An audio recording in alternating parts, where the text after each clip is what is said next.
महाकाय सूर्यकोटि समप्रभ निर्विघ्नं कुरु मे देव सर्वकार्येषु सर्वदा गुरुर्ब्रह्मा गुरुर्विष्णु गुरुर्देवो महेश्वरा गुरुर्साक्षात् परब्रह्म तस्मै श्री गुरवे नमः तस्मै श्री गुरवे नमः तस्मै श्री गुरवे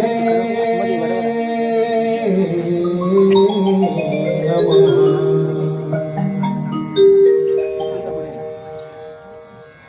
हो यावे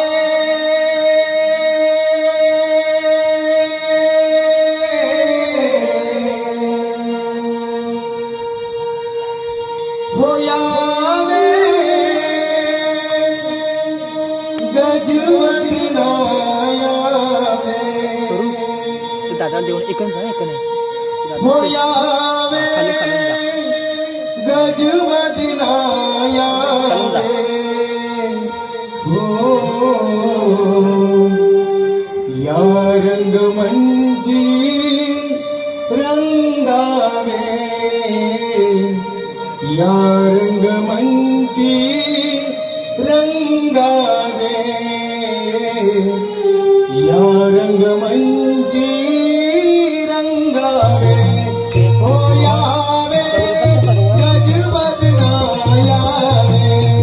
हो यावे गजवदनायावे हो या रंगमंची रंगावे या रंगमंची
आपल्याला प्रसन्न करण्यासाठी कोण यज्ञ active करत आहे? आहेत. हे लोक आपले आभार व्यक्त करण्यासाठी एकत्र जमलेले आहेत. हो हो ते तर झालेच पाहिजे. त्यांची खुशाली आणि सुरक्षा माझ्या हातात तर आहे. त्यांच्या लक्षात राहिलं पाहिजे की मी पावसाचा एकमात्र स्रोत आहे जो यांची शेती आणि भंडारांना अन्नाने भरतो. सावरकर, जे लोक माझ्यासाठी यज्ञ करत आहेत त्यांच्यावर पावसाचा वर्षाव करा. जसे आपले आद्य देवराज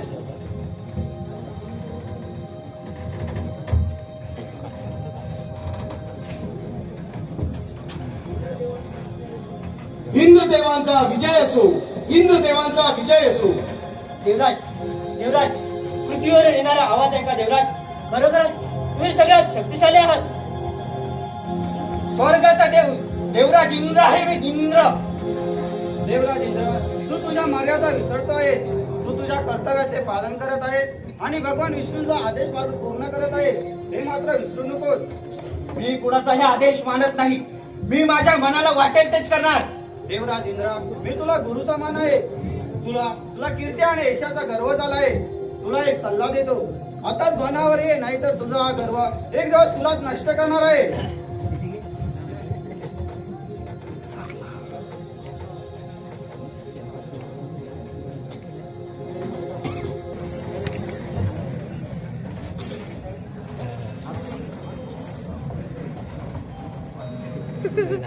आदिवासी कोण?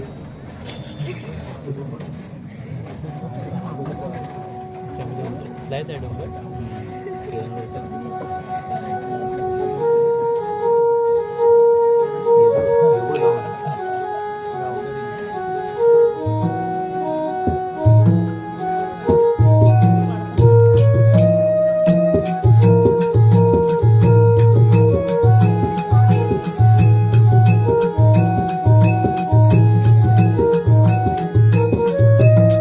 झालो लहानाचा मोठा गोकुळात मी खेळ खेळतो गोपाळा. झालो लहानाचा मोठा गोकुळात मी खेळ खेळतो गोपाळा. आहे गोपिकांच्या हृदयात मी गाई राखीतो रानवनात मी. गोकुळात या नानातला राबतो बाळ गोपाळा वेळ जना लाभतो. नंदलाल मी ताला बाळ मी पडतो या उपकार. गिरधारी आहे नंदाचा मी हरी आहे. नंदाचा मी हरी आहे. नंदाचा मी हरी. गिरधारी आहे नंदाचा मी हरी आहे. नंदाचा मी हरी आहे. नंदाचा मी हरी.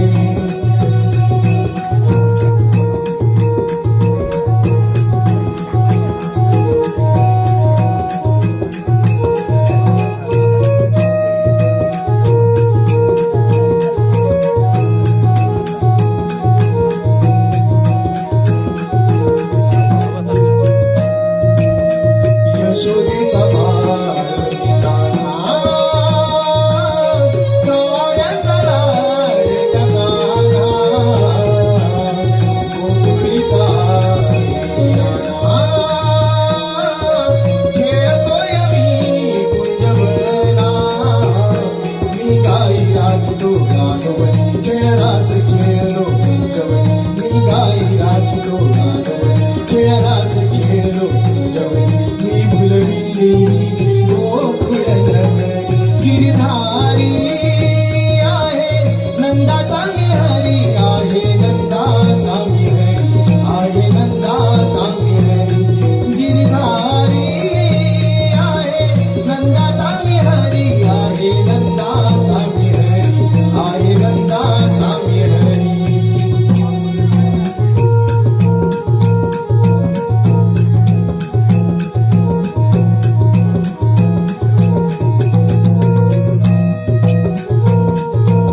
माझ्या हृदयात मी वैरागितो रानवनात मी गोकुळात या नानात नादावतो बाळ गोपाळा वेड जना लावतो नंदलाल मी कानबाळ मी पडतो या उपकार गिरधारी आहे नंदाचा विहरी आहे नंदाचा विहरी आहे नंदाचा विहरी गिरधारी आहे नंदाचा विहरी आहे नंदाचा विहरी आहे नंदाचा विहरी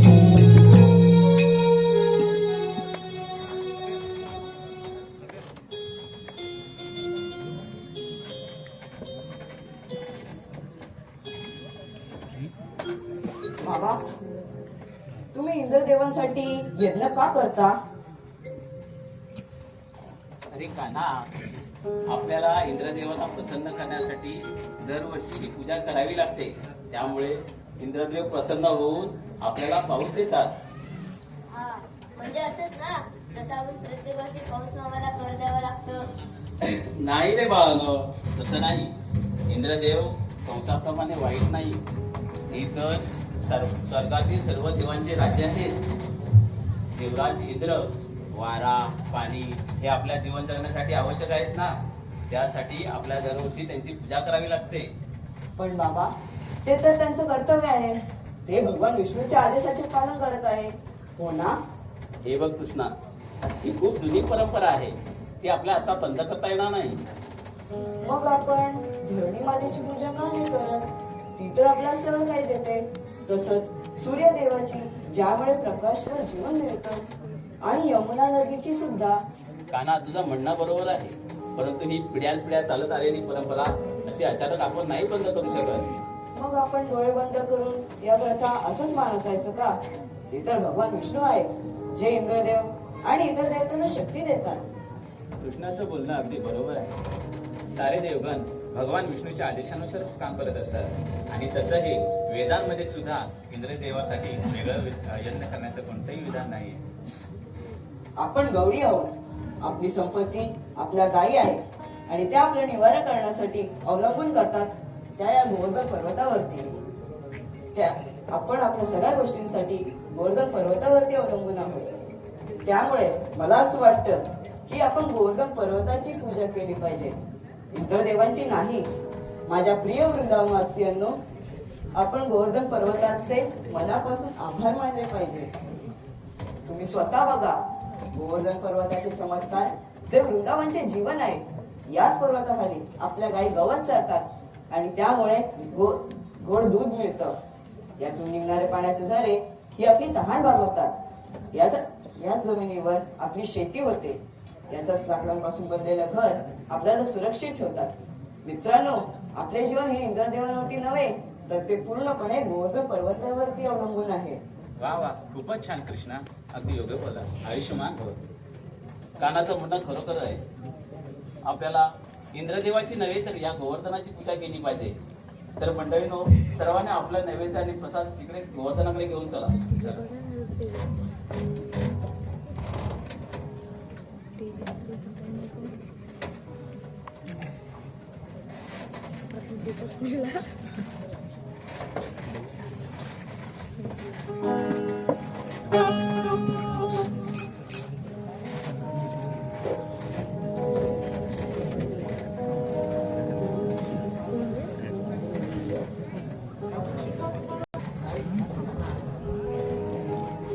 हे बघा संवर्धक, काय चालू आहे? वृंदावनवासी गोवर्धनाची पूजा करत आहेत. या लोकांची ही हिंमत इंद्रदेवांची पूजा करायची सोडून एका पर्वताची पूजा करत आहेत. मला ही गोष्ट लगेच इंद्रदेवांना सांगायला हवी. या संवर्धक, काय समाचार आहे? देवराज, वृंदावन गावातील लोकांनी तुमची पूजा करायची सोडून एका गोवर्धन पर्वताची पूजा चालू केली आहे. काय गोवर्धन पर्वताची? त्यांनी माझी पूजा न करता एका मातीच्या ढिगाऱ्याची पूजा केली. हे लोक असं कसं करू शकतात? तेही त्यांना जीवनावश्यक गोष्टी देऊन सुद्धा. देवराज, असं ऐकण्यात आलं आहे की ते एका लहान मुलाच्या बोलण्यात बसले आहेत.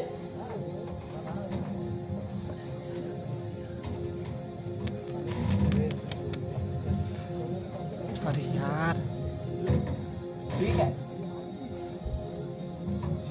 अच्छा, त्यांनी माझा आदेश न मानता एका लहान मुलाचं बोलणं ऐकलं. हे लोक असं कसं करू शकतात? त्यांची बुद्धी भ्रष्ट झाली आहे का?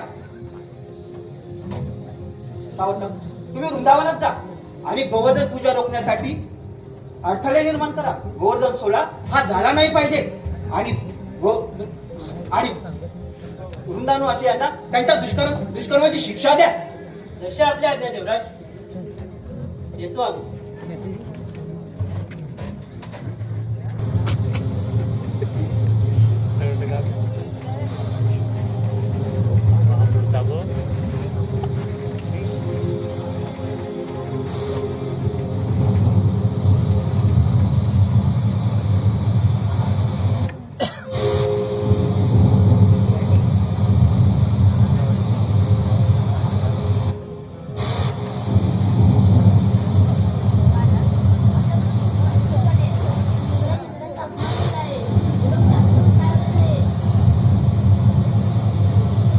बंधू महाराज, सूर्यदेव आपल्यावर रागवले आहे. काहीतरी करा. कान्हा, आम्हाला माहित आहे हे तू सगळं आमच्या भल्यासाठी करत आहे, परंतु आता इंद्रदेव रागवलेले आहेत. आपल्याला त्यांची माफी मागावी लागणार. पण बाबा इंद्रदेवता नाही दादा, थांबा. बाबा बरोबर बोलत आहे. हे सगळं माझ्या बोलण्याचं आणि सांगण्याचा परिणाम आहे. जेवढं आपल्याला शक्य आहे तेवढं आपण करून माफी मागूया. थांबा कान्हा, आपलं आणि या वृंदावन वासियांचं काय वाईट होईल असं करणार नाही. अगदी बरोबर बोललात बाबा. तुमच्या सगळ्यांसाठी असलेलं माझं प्रेम हे या इंद्रदेवाच्या दृष्टीपेक्षा खूप मोठं आहे. वृंदावनाची सुरक्षा मी जरूर करेन. तुम्ही कोणीही घाबरू नका.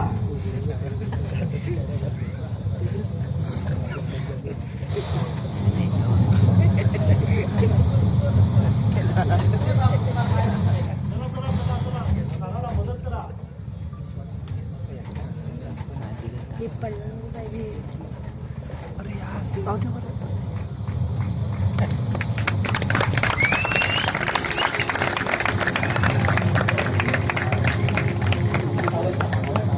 तुम्ही काय पाहत आहे?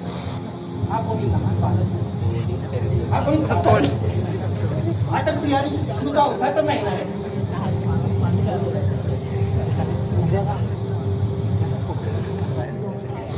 बाबा आता वागत कसं इंद्रदेव आता आपलं काही वाईट करणार नाही. तुम्ही सगळे बाहेर येऊ शकता.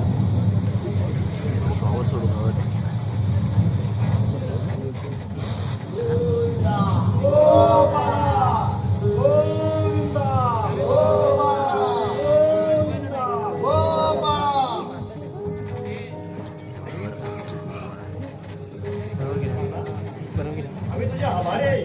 आम्हाला याच्यातून तू सुखरूप बाहेर काढलं. माझे कसले आभार मानतात काका? आभार मानायचं असेल त्या गोवर्धन पर्वताचे माना. गोविंदा गोविंदा गोविंदा.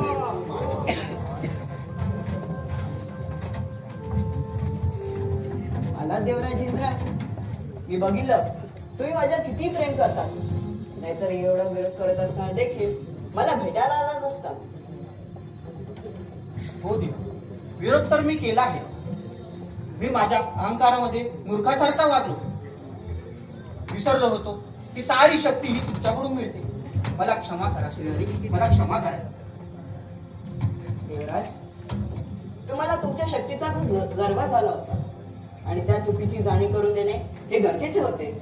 जा, मी तुम्हाला माफ केलं.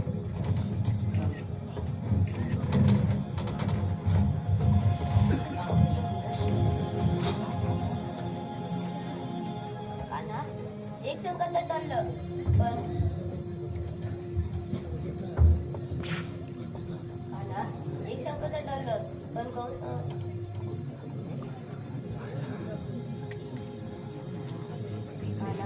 दिवसेंदिवस कंस मामाचा अत्याचार देखील वाढत चालला आहे. त्यावर काहीतरी करायला हवं. अगदी बरोबर बोलत दादा. तेही योग्य वेळ आल्यावर होईलच. हो कान्हा, तू आहेस ते सगळं शक्य आहे. बरं कान्हा, आता निघायला हवं. घरी सगळे वाट पाहत असतील.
तशीच राहतात आणि घरी मला ओरडाही पडतो.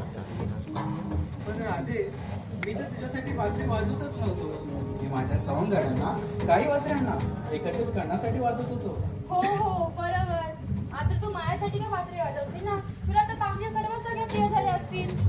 हं, येते मी. राधे राधे राधे, तसं तू समजतेस तसं काहीच नाही. मी जेव्हा जेव्हा बासरी वाजवली ती फक्त तुझ्यासाठीच वाजवली. पण काय करणार, तुला तर माझ्यासाठी वेळच नाहीये. तुझं तर माझ्यावर प्रेम सुद्धा नाहीये. किती खोटं बोलशील ना रे? अच्छा असं, ठीक आहे मग मी येतो.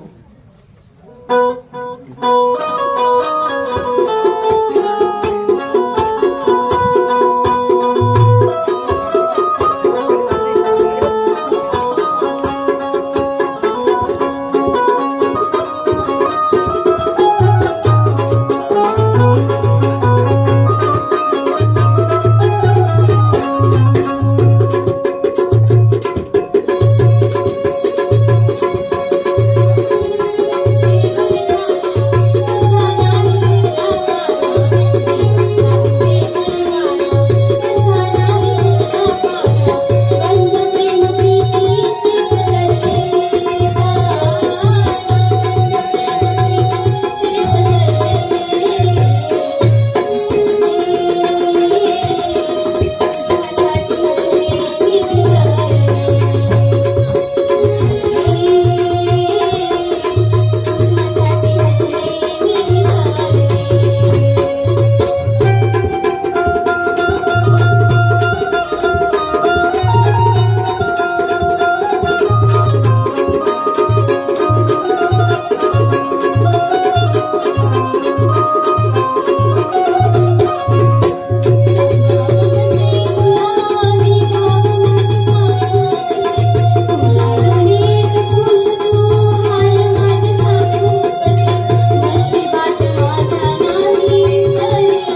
पुनवेचा दिवस, मथुरेचा बाजार आणि मथुरेच्या बाजारात जायची सर्व तयारी करायची आहे.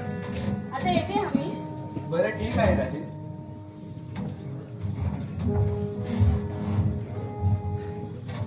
उद्या पुनवाचा दिवस काय, मथुरेचा बाजार आणि कंस मामाचा अत्याचार दिवसांदिवस वाढतच चाललाय. त्यावर काहीतरी करावं लागेल. सगळ्यात आधी गोकुळातून दही दुधाचा व्यापार बंद केला पाहिजे. पण ही कामगिरी कोण करेल बरं? हो, सुदामा. सगळ्यात आधी सुदामाला बोलावून घेऊया. सुदामा, अरे सख्या सुदामा, सुदामा. असं अचानक आवाज झाला, कारण काहीतरी नक्कीच काहीतरी काम असणार तुझं, त्याशिवाय तू हाक नाही मारणार. हो सुदामा, कामच तेवढं महत्वाचं आहे म्हणून तुला तातडीने बोलावून घेतलं. असं कोणतं महत्वाचं काम करणार? सांगतो बघ, उद्या पुनवेची फाट गोकुळातल्या साऱ्या गवळणी थाटमाट करून मथुरेच्या बाजारात जातील. त्यांना फक्त तुम्हाला अडवायचं आहे आणि मथुरेत जाऊ द्यायचं नाहीये. बस एवढंच ना? का ना, तू निश्चित राहा. तुझं काम झालं असं समज. मी आपल्या बाकीच्या संघटना घेऊन कामाला सुरुवात करतो. तू काही काळजी करू नकोस. ठीक आहे सुदामा, तुझ्यासारखे सवंगडी असताना तुम्ही तरी कसली पुरी काळजी करू. चल, मी आता येतो.